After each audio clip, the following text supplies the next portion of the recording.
Hello and welcome back to another episode of Goosebumps Podcast Can Be Murder.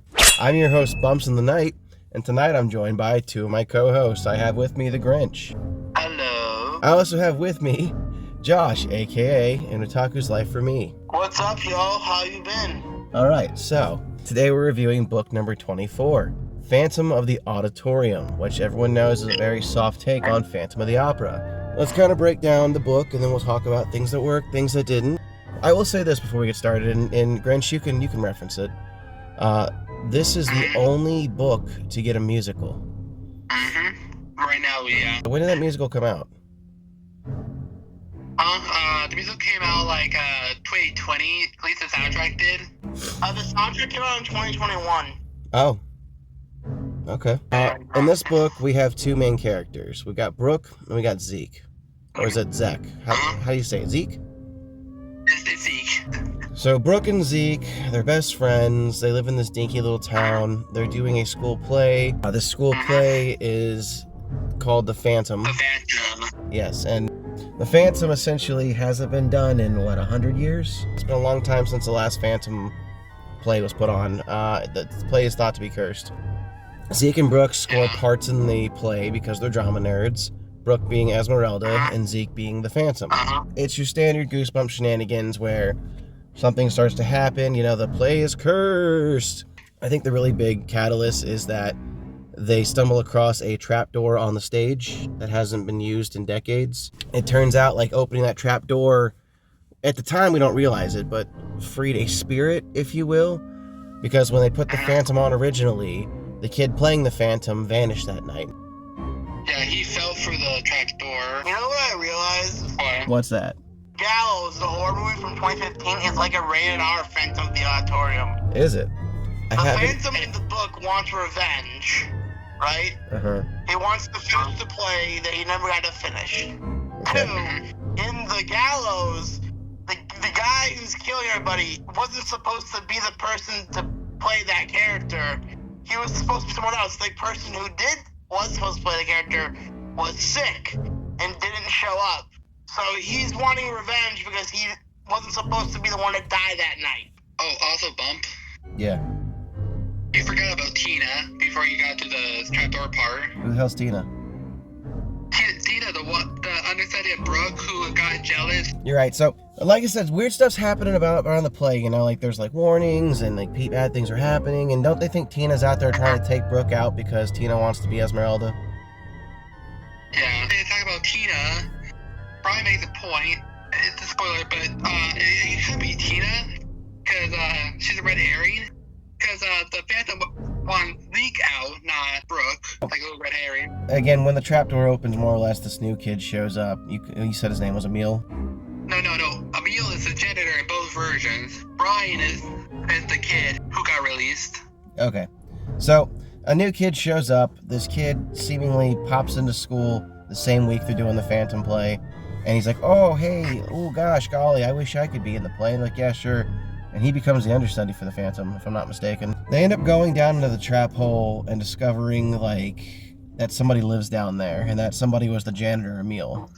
They kept getting warnings saying, stay away from my home, Esmeralda, which is just stupid. Not gonna lie, just stupid. Anyway, things start happening, and Zeke gets blamed, and essentially, it's the most 90s reference ever when the teacher, calls his mom and he's like, oh no, she's gonna take my VCR. How am I gonna watch my scary movies? Oh no, not my VCR, Mom, anything but that. Yeah, it aged like milk, not gonna lie. This book aged like fucking milk. Anyway. Imagine if you said that to a kid now, I'd be like, okay, well, I don't know what the fuck that is. Exactly, So, like I said, it's a big circle of the play keeps having bad things happen. It's the curse. Someone's trying to stop it. It must be the janitor because he lives under the stage. Just kidding. The whole time it was actually the Phantom. The Phantom was the boy. So we get to the play night, and the play's going on, and Zeke falls through the trapdoor, but he doesn't die, unlike the original Phantom. And then Phantom Brian, rises up in the costume and reclaims his glory by playing the part he was supposed to play 30, 70, 100 years ago, whenever the fuck he died. Like I said, real long story short, this was just... In the book, don't they essentially... It's the same as the episode ending. They give him a huge applause.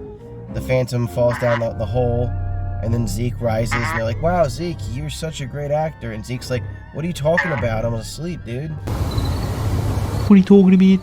I know after Zeke gets grounded that they essentially try to, like, prove that Zeke's innocent, and they go through that kind of shenanigan. That's kind of how they out that the janitor lives underneath there. Yeah, because he was a poor boy because he lost his father or something. He lost the money. He lost his house. He lived under the theater. He got mad as a kid because it's a play and everything. Oh, yeah, now I remember. Here's how it ended. The very end of the book is after the Phantom falls through the hole and Zeke rises again. And he's like, oh my god, look, I'm alive. Brooke goes to her locker with Zeke and she finds a yearbook.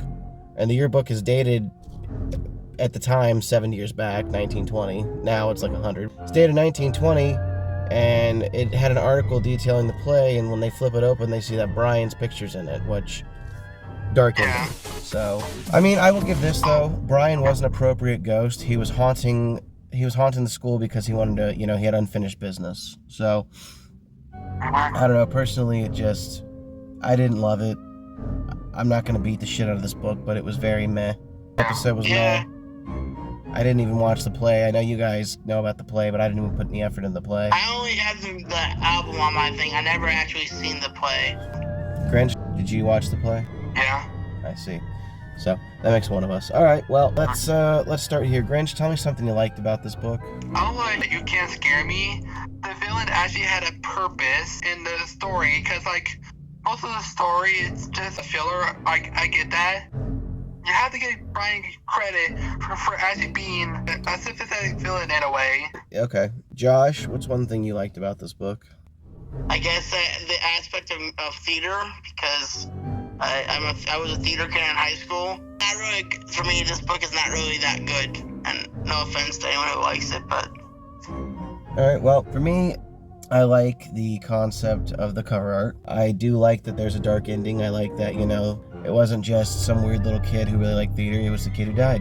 Grinch, what's one thing you didn't like about this book? Well, here's the thing. For the most part, the book is okay. I feel like they should finish out Emil more because he's basically non-existent in the book episode and the musical. He was in the theater for a long time, and he scared off the kid by dressing up as the Phantom. Josh, what's one thing you didn't like about this book? No offense, the book. Okay. You didn't like the book as a whole? It doesn't scream Goosebumps to me. Yeah, but neither did Deep Trouble. I mean, listen, I'll give it that the kid dies in the book. Hey, that's great, Other than that, there's not much for me in this book. Yeah, for me, it was just a very low-stakes book. It was not very thrilling, and honestly, it took me like 3 sit-downs to read this one, which is stupid because novellas don't take me that long, but it's not like it's the worst Goosebumps book, because trust me, there are worse books than this one. Oh, no, there definitely is, yeah. I don't know, I rank this one pretty close to The Ghost Next Door, or You Can't Scare Me. It's just not very entertaining. I get they all can't be like nail-biting, Night of the Living Dummy, Haunted Mask stories, but I don't know. To me, it's just meh. I would have very much so liked it more so if, like, my take on it, essentially the Phantom came out and he killed the teacher, or just more shit happened, I guess, It was just very, oh no, somebody's doing bad things, oh no, Zeke's in trouble for it, oh no, the play might get canceled, oh no, what are we doing? It was very cut and dry. McDonald's, you can eat McDonald's, but are you getting nutrients from it? That's what this was McDonald's of Goosebumps. Anyway, let's do a rating system starting with Grinch. Give me a scale of 1 to 10. I'm gonna go with 9. Josh? Probably a 3. Okay, we're all over the board on this one here. I'm gonna give it a 4.5. Alright, so this book scores a 5.5. This book's directly in the middle, as expected. Personally, I'm not gonna sit here and explain the episode because it's the exact same thing.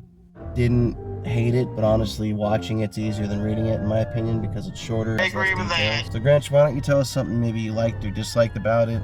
Let's see.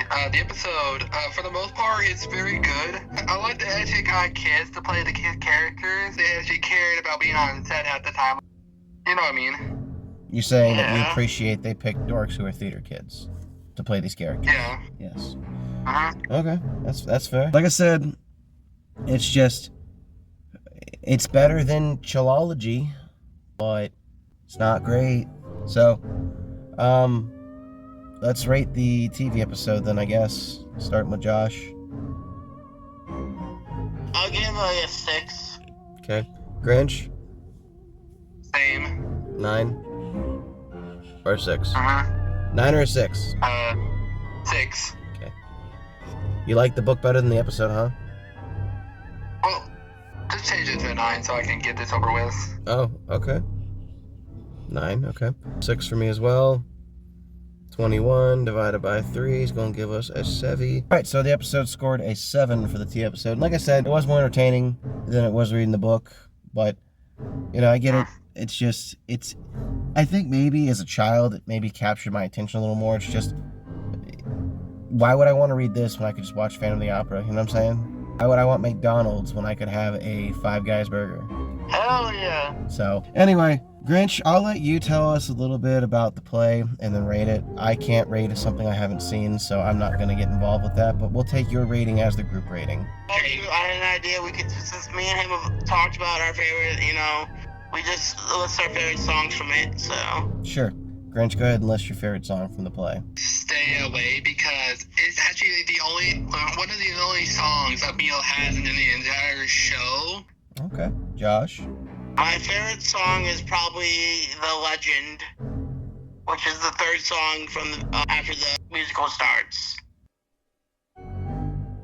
I'm assuming it's still, like, more or less just about the Phantom. I know Grinch told me before that they sing about other stuff, like Talking Dummies and Monster Blood, but this is primarily the Phantom. Here's the thing. The only difference between the episode book and the musical is that in the musical, during the Phantom song, he's actually more nicer in this version than he is in the book or the episode, because he didn't want to haunt the school. He was just trying to, you know, be a part of the show that he wanted to be. I see. I remember A kindred spirit through and through. Cute. Mm-hmm. Okay. Yep. So, Grinch, why don't you rate your anticipation of the play 1 through 10? Probably 10. Okay. That's a damn high score, but Grinch says the play was perfect. You heard it first at Goosebumps Podcast Can Be Murdered. Okay, so we haven't done a Give Yourself in a while, so the next Give Yourself is what we'll be doing. That is the Diary of the Mad Mummy, so I will do better making sure I have some time set aside. I know my schedule's been pretty chaotic between just being tired and, you know, people last minute grabbing me in real life for stuff like tonight, so I'm sorry about making you guys wait, and I do appreciate your patience with me. Okay. Alright, well then. Josh, closing statements. Hey, next time you think your school is haunted, it might be. That's fair. Grinch, closing statements. I love the story, even if it's not good. Still, it's good in my opinion, at least. Also, don't talk to creepy janitors. Hey man, listen. Everybody has a favorite flavor of Starburst. Just because yours might be lemon, and that's wrong, doesn't mean you're wrong. So, if you like it, dude. That's fine. There's nothing wrong with that. But I remember Josh telling me a couple podcasts back, he met somebody whose favorite book was The Ghost Next Door. So, Yeah. I mean, hey, you know, they make one for everybody. Anyway, with that being said, thanks for watching. If you haven't already done so, click the buttons down below. Those buttons being like, subscribe, join. We just lost another member, so if you want to fill his gap because, you know, all the Goosebumps drama scared him away, I guess, WaffleFan42 is no longer with us. So we've lost 3 since we started this, but that's okay. We're still going strong. Anyway, we'll stab you in the next one. Thanks for watching.